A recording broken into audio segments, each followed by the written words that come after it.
First of all, you nearly didn't see me here at all today because I thought I had a migraine.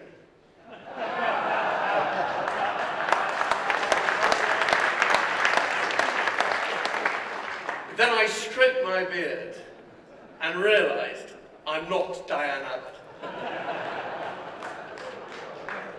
Now, the clip you've just seen illustrates an important fact, and we will all remember that Stephen Kinnock, who represents Aberavon, a community heavily dependent on steel, was a keen Remainer. And you may remember Mr. Kinnock used to talk down to his constituents with an expression rather like that of a doctor who is about to tell you that you have an illness.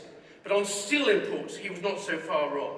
So long as we remain in the European Union, the UK does not have the ability to impose tariffs. The EU Trade Commissioner can, the UK government cannot. And predictably, on steel imports from China, the EU Trade Commissioner was too little, too late.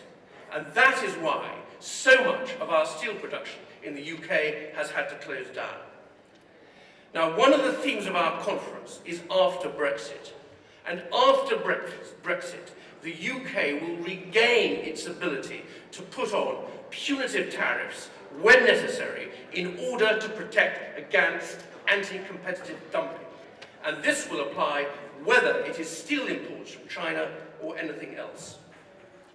Now, we in UKIP have always stood for trade, not aid. However, so long as we remain in the European Union, the UK cannot enter into or negotiate trade agreements on its own behalf. And this, of course, includes trade agreements with the developing countries. We are, in effect, prevented from helping developing countries by means of trade agreements. Now, we've all heard and read a lot in the media about fake news and false facts. So I'm going to share with you, as far as trade is concerned, 3 buried facts and 1 false fact. Now, buried fact number 1. Less than 12.5% of the UK economy is accounted for by trade with the EU. Indeed, only about 5% of all UK incorporated businesses trade with the EU at all. Nevertheless, so long as we remain in the EU, 100% of the UK economy is subject to the full burden of all the EU's rules, regulations and directives.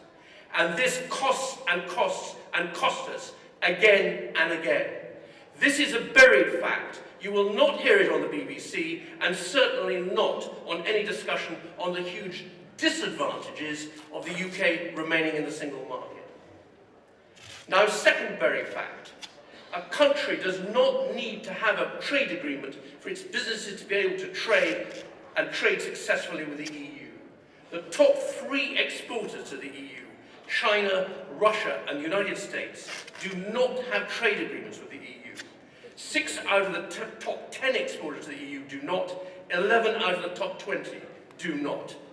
The fact is, a country does not need a trade agreement with the EU in order to be able to trade with it profitably and successfully. It can do so under WTO rules. This you won't hear. Now, on the third buried fact, which is similar but not the same, a country does not need to be in an EU member state to have access to the EU markets. To put it another way, the value of the trade that took place last year between the EU and non-member states was more than the entire economy of France, more than the entire economy of the UK, and it was even more than George Osborne has been paid for his speeches in the last 2 weeks.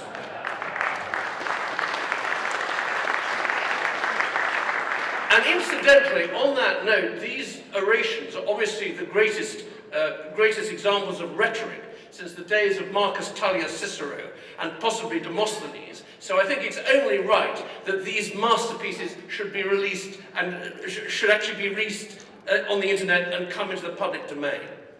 Now, to the false fact, the fake news. It is often stated, endlessly stated on the BBC and elsewhere, that access to the EU single market requires freedom of movement. This is wrong. This is untrue. This is erroneous. This is total tosh. The European Union has over 100 trade agreements, and of these 100, it is only the 4 EFTA countries, which are Norway, Switzerland, Iceland and Liechtenstein, whose particular form of the trade agreement with the EU has a freedom of movement clause. And of the 4 countries in EFTA, Liechtenstein has a derogation, and Switzerland tore up unilaterally its freedom of movement clause because it found it unworkable in consequence of a referendum in February 2014. And by the way, we have to wonder, and should wonder, why the BBC hardly mentions this. It's a very important fact.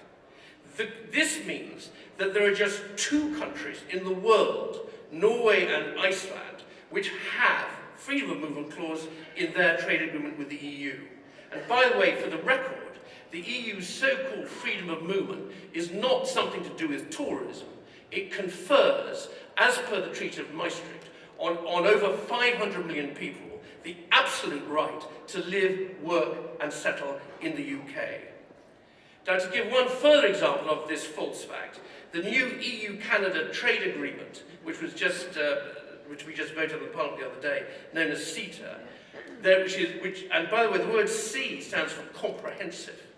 This comprehensive European trade agreement, there is no clause, none, that confers freedom of movement either on citizens of Canada or to go to the EU, or on citizens of the EU member states to go to Canada.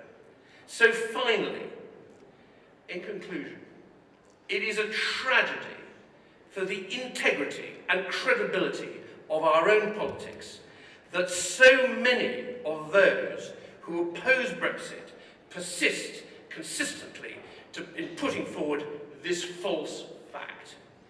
They know who they are, and they should be thoroughly ashamed of themselves.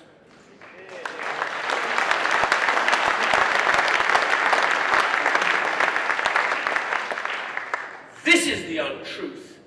This is the big lie. This is the authentic fake news. Thank you very much.